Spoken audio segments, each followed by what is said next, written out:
All right, guys, let's get some MLB plays and props for Sunday, June 2nd slate of games. Trey, let's take a look at that leaderboard. Have you start us off? 1996, on June 2nd, a legend was born, some would say.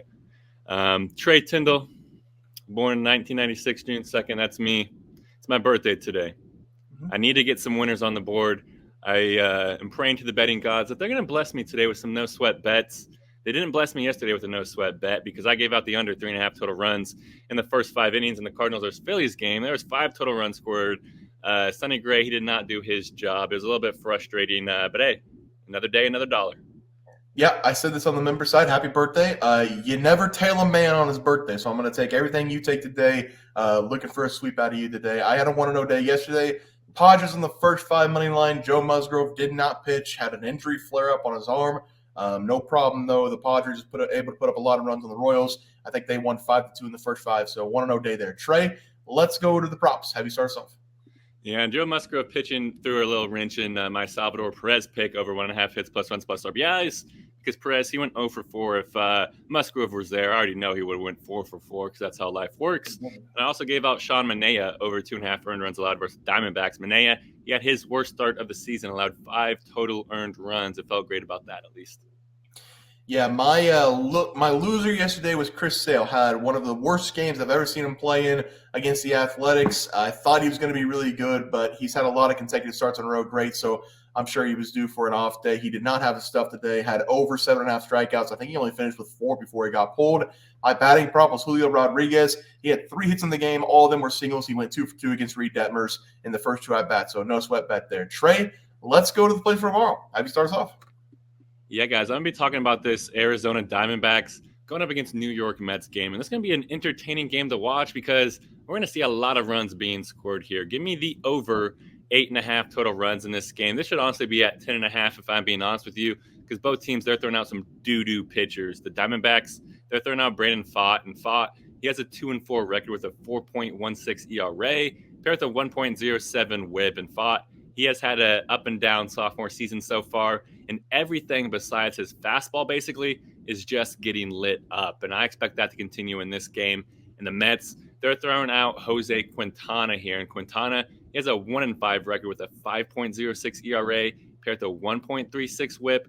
And Quintana, he's ranked in the bottom 10% of the MLB. And buckle in, expected ERA, expected batting average, average fastball velo, whiff rate, strikeout rate, and hard hit rate. That is no bueno. This pitcher might be one of the worst in the MLB, and I expect both pitchers to walk out of this game allowing 3+ runs here. And both bullpens, they're just going to take us home because both bullpens, they're ranked in the bottom half of the MLB in team ERA bullpen.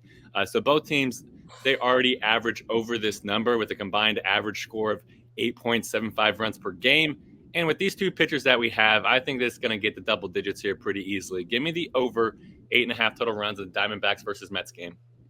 Yeah, I love the play there from you. For my play today, we're going to be looking at the Yankees going up against the Giants. And I really hate to continue to pick on Blake Snell, but I'm going to do it until they make an adjustment with him in the starting lineup. I really think the Giants should bring him in as a relief pitcher for a couple of games until he gets his feet back under him because he continues to be very bad as a starting pitcher for the Giants this year. I'm going to take the Yankees on the first 5 as the play. I don't trust Blake Snell here. The Yankees have been one of the best teams in baseball now that Aaron Judge is back to his normal self, hitting a home run every single night. Looking at the stats for Blake Snell, he's not made it out of the 4th inning in any of his starts this season. We've seen him 5 times so far. He's coming in with a 10.42 ERA, giving up 3+ runs in all 5 games so far, and he's already allowed 27 hits and double-digit walks in those 5 games. He's not right mentally, physically, emotionally, whatever you want to call it. He's going to struggle in this game going up against the Yankees until they make some changes or until he makes some changes with his pitching. I also like the Yankees in the first 5 because we have Nestor Cortez on the mound, who has been very good over the last 3 games, even though he throws like a jackass sometimes. I mean, I guess he throws differently to a couple people because it throws him off, but I think it looks dumb. Whatever works for the guy, it works for the guy.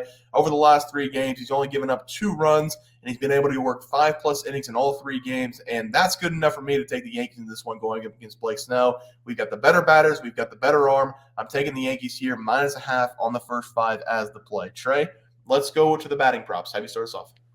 Yeah, guys, I'm going to go with Ketel Marte here, and I'm going to take him to go over 1.5 hits plus runs plus RBIs against the Mets. I love this over for Marte in this game because we're going to see him smack a hit and then score a run and maybe even hit in an RBI because Marte, he's primed in the 2-hole for the Diamondbacks this year with a speedy Corbin Carroll ahead of him and a slew of big batters behind him. So we only need Marte to get a hit, and we'll probably smash the over pretty easily. And I believe that Marte will easily get a hit in this game. I already broke down his pitching matchup against Jose Quintana, so we already know how bad he is.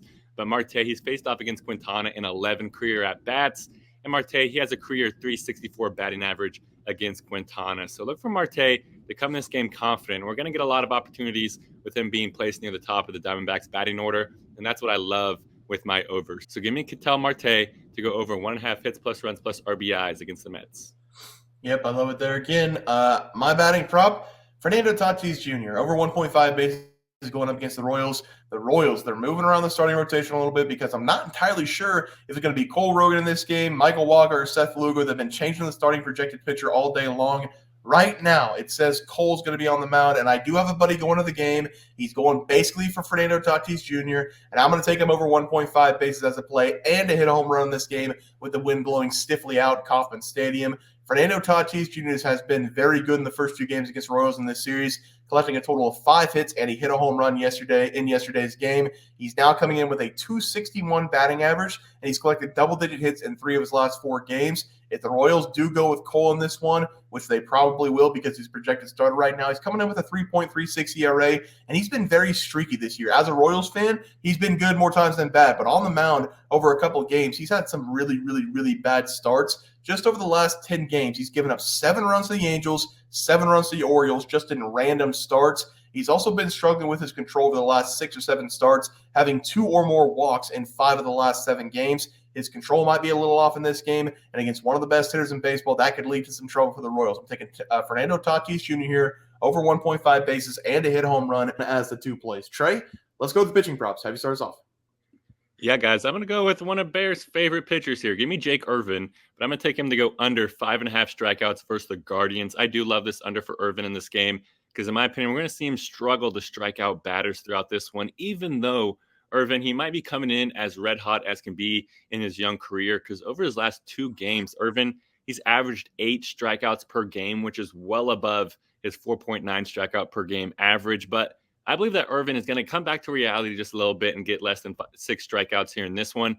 That is because of his matchup against the Guardians. Cleveland, they have always have had great plate discipline, and that has continued into this season. Cleveland, they only strike out an average of 7.46 times per game. That's the 5th fewest in the MLB. And for Irvin to hit this 6 strikeout number, he would have to pitch into the 7th inning, which I obviously just do not see that happening. Give me Jake Irvin here to go under 5.5 strikeouts versus the Guardians. Yeah, I do love the play there for you. For my pitching prop, I'm going to take Brayan Bello of the Boston Red Sox to go under 2.5 earned runs going up against the Tigers. It's been a brutal 4-game stretch for my guy going up against the Nationals, Cardinals, Rays, and Orioles.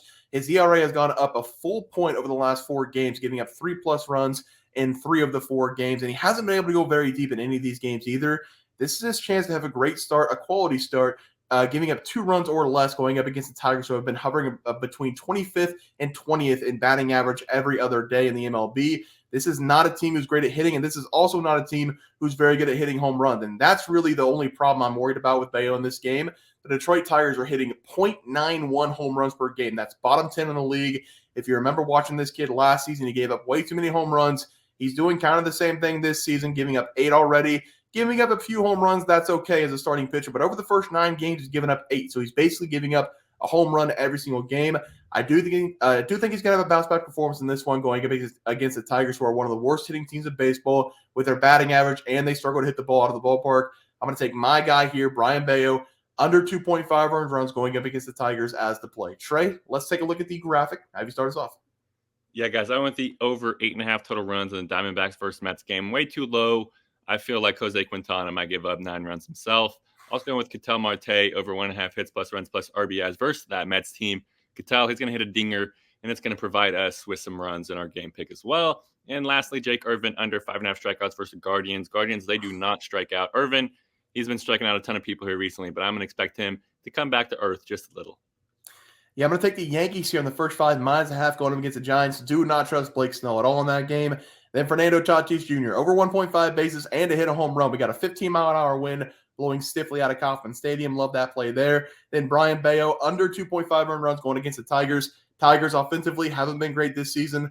I like my guy to have a big bounce back performance. Guys, that's going to do it for the MLB Picks and Props for Sunday, June 2nd slate of games. If you guys enjoy the content, please sure to drop a like on this video and subscribe to the channel below. See you guys next video, and thanks for watching. Super Bowl. We also have 12,000 subs coming right around the bend. We're at 10,200.